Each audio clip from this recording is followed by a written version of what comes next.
ნაგავი აქ კი არ უნდა ხაროთ. აგერ აქ არის ურნა და ყარეთ აქ. ეს ერთი. ეხლა გავუყვები ტყეპარკს, სადაც ვაპირებ დალაგებას. და იქიდანაც მოგიწოდებთ. კოჯორს დიდი ტყეპარკი აქ.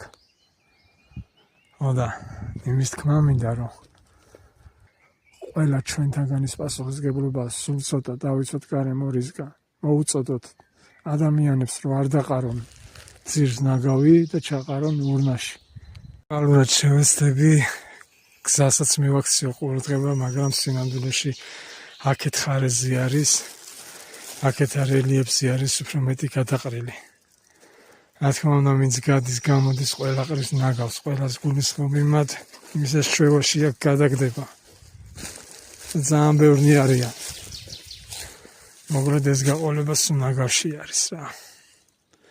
ეხლა ნახეთ. მანქანები, რომლებიც გადიან, გამოდიან და გაუფუშდა რაღაცა. განაგ წაიღებს და გაიყოლიებს. მაინც ყრით საყოფაცხოვრებო ურნაში მსგავს ნაგავს და გაგეყოლებინა.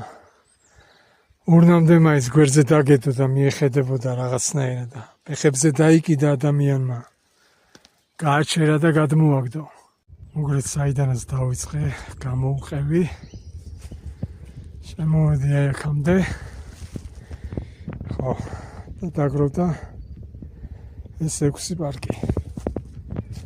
ქვევით შავედი და კიდეც ქვევით ჩადის. და ქვევიდან ეს გაყოლება კიდე არის ნაგავში, მაგრამ მე ახლა მივუყვები 100. რაც შემიძლია რომ მოვასწრო რაღაცა მანძილის გავლა, იმიტომ რომ მე სხვა გზა მაქვს კიდე გასავლელი. ხო და